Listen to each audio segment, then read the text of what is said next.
The A-7E Corsair II is the top-tier subsonic ground pounder for the U.S. Air Tree and War Thunder. Let's check this thing out.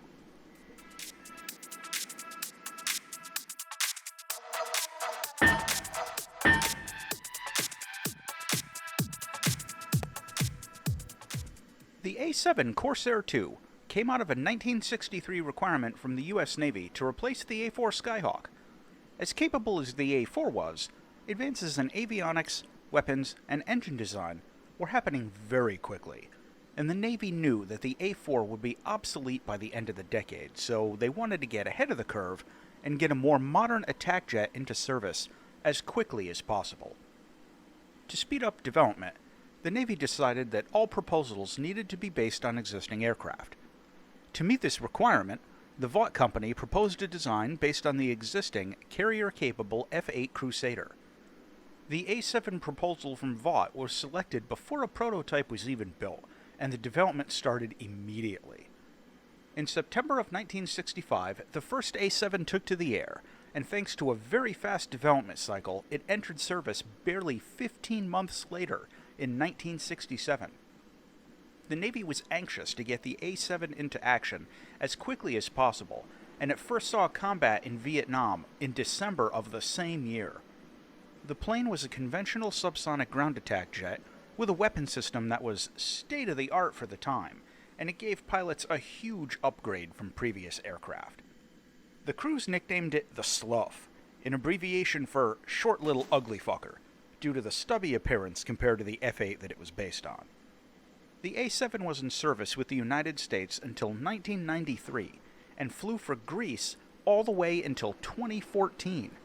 A very distinguished career for a jet that was first designed in the early 1960s.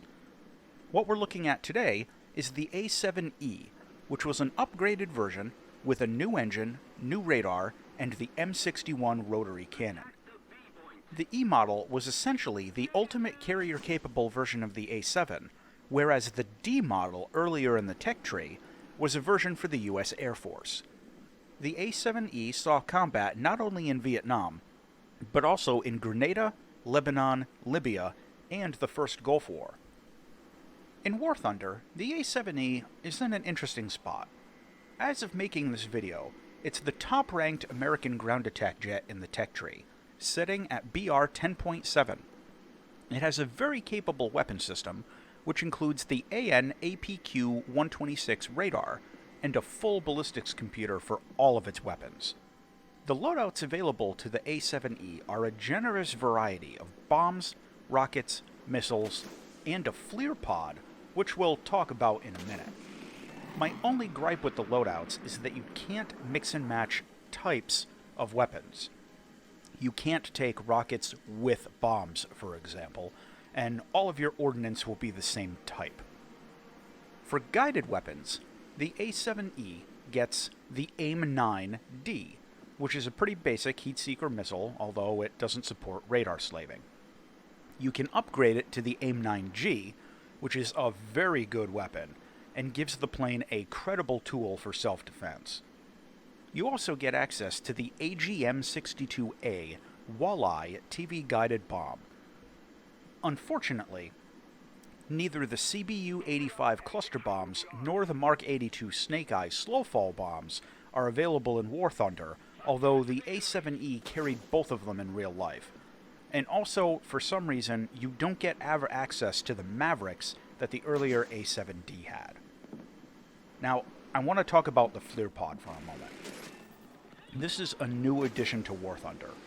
For whatever reason, it isn't itemized in the loadouts.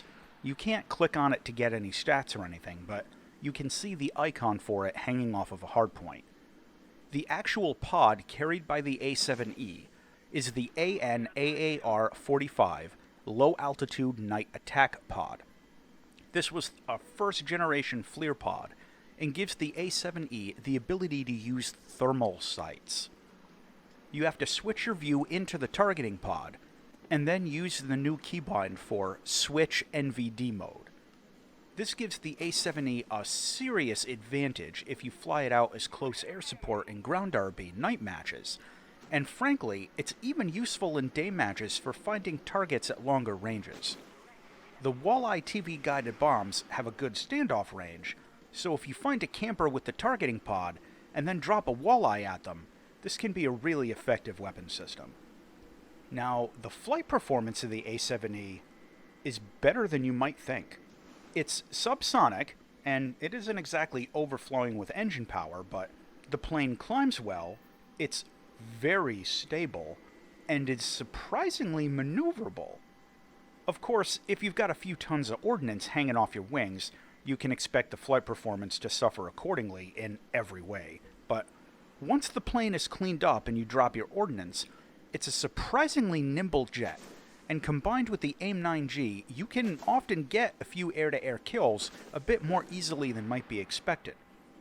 The only catch is that you're slow, and people can just run away from you, and dedicated turn fighters like the F5 and J-7E can outmaneuver you pretty easily. Overall, though, I really like how the A-7E flies. Despite its subsonic speed, it doesn't feel as helpless in top-tier air battles as I expected it would. Flying the A-7E out in missions is basic attack jet stuff that you've probably gotten used to by now, with a few more options and caveats. You have radar, which comes in handy more than you might think it would. I found the radar would occasionally pick up enemy attack jets a few seconds before I spotted them visually, which helped me plan my attack runs a lot better. Also, the AIM-9G supports radar slaving, and your radar has a boresight mode, which absolutely can help if you get sucked into a dogfight. The basic ground attack profile of flying out, dumping your bombs, and flying home absolutely works with this plane, but I find it capable enough in air combat where I usually try to attack enemy aircraft after I dump the ordnance. Sometimes there won't be anyone close by.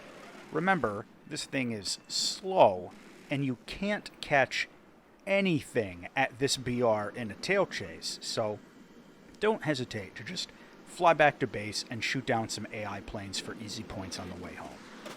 Better than nothing. Now, the A-7E can also be flown out as a bit of a sleeper fighter. I had a lot of fun with this plane, flying out with the gun pods and sidewinders, and using it to try and intercept enemy ground attack planes before making their runs. Nobody expects you to fly the A-7 out like a fighter, and I got some really fun kills that way. Something else to mention, the repair cost on this jet is super cheap, less than 5,000 Silver Lions, so this can be a seriously effective SL grinder if you can avoid interception. Flying the A-7E out in close air support gives you a few options. It costs 685 spawn points to take this out, but the walleye bombs are powerful if you can get them on target, and its regular dumb bombs are heavy and effective. Plus, it has tons of rocket pods, if that's your thing. The visuals on the A-7E are, at least in my opinion, great. I love the aesthetics of this plane, and the paint jobs you can get for it look amazing. Landing this one is easy once you practice a couple of times. The air brake is huge and swings out under the plane, so it gets retracted when your gear goes down. You can drop gear and landing flaps at about 400 kilometers an hour, and the landing flaps gives you an enormous amount of lift, so practice at least once or twice to get the feel for that. The cockpit in the A-7E is just outstanding. You get a useful heads-up display, a tactical map, and amazing visibility.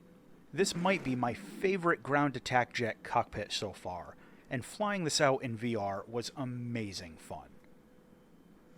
To close out on the A-7E, this plane has a huge selection of good loadouts. It has radar, a full ballistics computer, and a FLIR pod. It can defend itself in air combat better than people might expect, and its adequate supply of countermeasures helps you get home safe. Also, its bomb load is heavy enough to take out 2 strategic targets in one pass. Oh, and it's super cheap to repair. However, it's subsonic.